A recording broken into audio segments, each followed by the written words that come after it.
Hello everyone, welcome to Social Sutras, Sutras to simplify social thought. So in today's video, we will talk about cities or cities governance.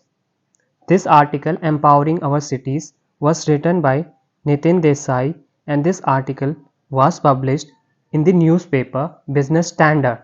So what are the arguments made by Nitin Desai sir in this article regarding city governance is important for our GS paper 2 as well as our sociology paper 2, because urbanization is a topic which is mentioned in sociology paper 2. So before we start with the article, let us have a look at this, how we define or how census define urban areas. Urban areas are defined or classified into statutory town and census town based on the definition of census 2011. So statutory town, they are the towns which are established through an act. These are municipal corporation is an example, municipalities come under this. Then we have non-statutory areas, so there is no backing of law for these areas. So census town, so the criteria for a town to be called a census town, there should be a minimum population of 5,000, density should be 400, and 75% male workforce should be engaged in non-agricultural activities. Please note it down, non-agricultural activity and male, not female. Now look at this, urban outgrowths. What are these urban outgrowths? Suppose this is an area and it is coming under the jurisdiction of municipality, but here these area, they are not under the jurisdiction of municipalities, but they are adjacent to the this municipality area. So these areas are called urban outgrowths because they exhibit urban characters, though they may be rural in nature, right? But they are exhibiting the characters of an urban area. Now let us start with the article. I have extracted the important points which you can use in your answer. So the first question which the Nitin Desai sir asked is about urban population. So how many Indians are living in urban area? So according to census 2011, it is 31%. But according to a recent estimate, it says it was 43% in 2011. Finally, Nitin Desai sir says that it is around 37.5% at present. So it is around 37.5% at present.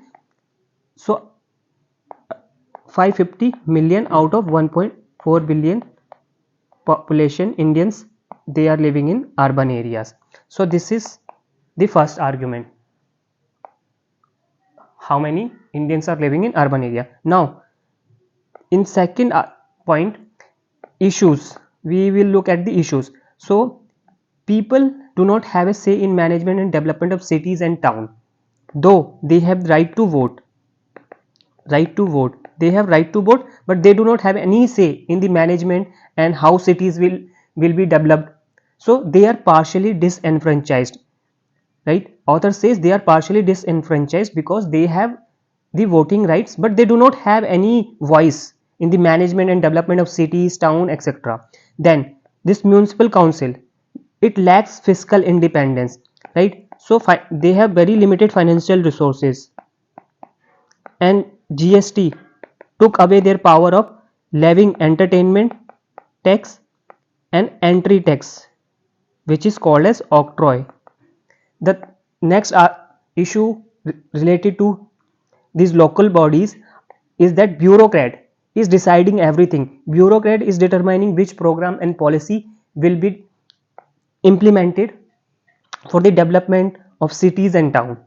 Next, urban development program, they are mostly set up by national government or state government, and they are mainly sectoral initiatives. So we have smart city project, so it is focusing on certain sector, but it is lacking totality of development. It is lacking totality of development. So comprehensive development, overall development, it is being ignored by these urban development programs which are being set up by or which are being initiated by central or state government, right? So GST took away power to levy entertainment or octroi tax. So this council lacked fiscal independence and they are mostly dependent on state and central grants, right? Now next, this is the principles of subsidiarity. So what is mean by this principle? So according to this principle, the task or any work should be done by that level authority where the impact is most,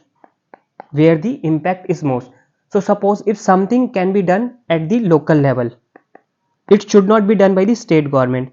If something can be done at the state level, it should not be done by national government, right? So principle of subsidiarity says where the impact is most, we should do the work at that point, and this principle allows people to have a greater say in the decision making which have a bearing on their life, right? And it leads to democratization as well, involvement of people in management and development of cities. So for cities and town,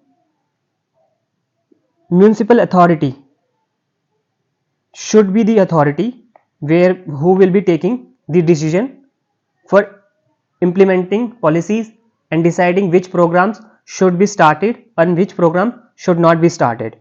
So this is according to principle of subsidiarity. And now municipal authority, they must have financial independence. They should not always be looking to the state and central government for the grants. The governance of municipal authority, it should improve, and how that can be done? By actively engaging citizen, actively promoting citizen participation in the decision making. So author says empowerment of municipal authority, financial independence and democratizing their functioning is very important, but all of these are missing at present in India. He gave the example of New York City.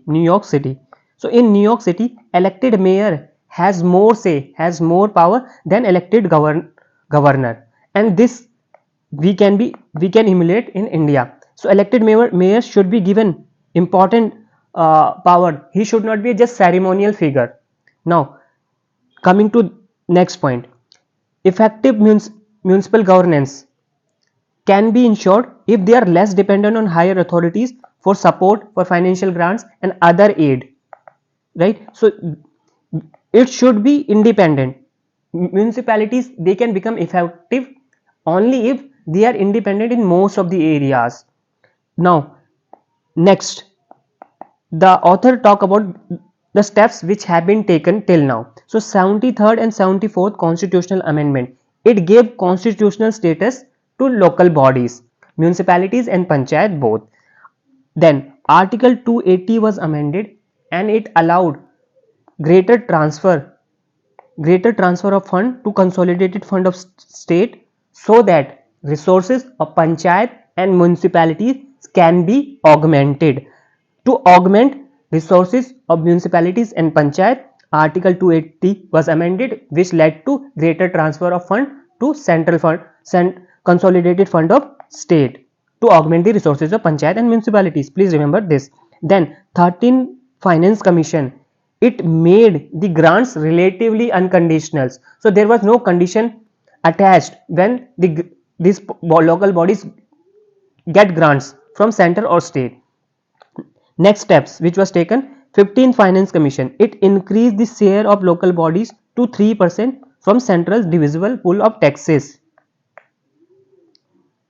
Now the writer is giving some of the suggestion which can be incorporated or which can be taken to make urban governance more effective. So cities with a population of more than 10 million, they should be declared national cities and they should directly receive their share of taxes from central divisible pool. So they should not be dependent on consolidated fund of state, right? They should not be dependent on central grant, state grant, etc. So they should be declared national cities and they should directly receive their share from central divisible pool. Next, the author suggests that we should increase property tax, which is very less in India compared to other developing countries. So increasing property tax will augment their financial resources. So these two, again, these two are important. These two steps are very important, which should be taken if we want to augment the financial position of local bodies, or if we want to make them financially independent. Then we have this urban outgrowth and clusters. So this is Delhi and this is Gurgaon, this is Noida, Ghaziabad. So these area together form NCR. So we can also say this area is municipal jurisdiction, under municipal jurisdiction, and these area they consider urban outgrowths. Urban outgrowths. So they do exhibit the characteristics of urban areas, but they are not urban areas as per the definition. So these clusters and urban outgrowths, there can be a regional planning board for development and management of these clusters and urban outgrowths, and also coordination and cooperation between different municipal authorities is needed for better management of cities and town. Next, city governance empowerment. It matters, it is very important, not only to address the local needs, but also it is important to have national development. Why? Because national development needs technological development, export oriented growth. So growth which is directed or which is fueled by export, that is known as export oriented growth, and expansion of digital services. So all these are very important to ensure national development, and this can be done if our cities or our urban areas, they act as a powerful magnet to attract skilled person and investment, right? Next point, this point is similar to the point number 4. So municipal development planning, it should not only look at the local logistics and infrastructure needs, right, but it should be integrated with regional and national requirements. These municipal authorities, they should join the national growth planning and try to address the issues of climate change, urban flooding, urban heat island effect, intense storms, right? So these things, it must be considered when they are planning the development of cities and town, right? Not only this, focus of urban bodies should be on health, education, skill, providing good quality health, good quality education and skill development, along with the working condition for migrants, right? So because many people from rural areas, they migrate to cities not only for the work, but for other thing also, health, education, skilling opportunities and all. So ensuring working condition should be humane, and there should not be no exploitation of these migrant workers, and their children and families, they should get all the access to all the basic amenities. So beside focusing the needs of the resident, the needs of the migrants must also be taken into account by urban bodies.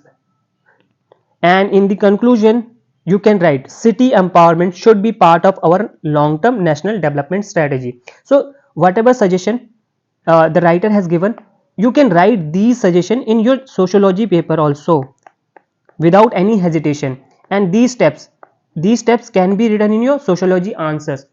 Obviously you will be writing this in your GS answer, but this can be written in sociology answer also. So sociological perspective doesn't always mean that you have to quote thinkers.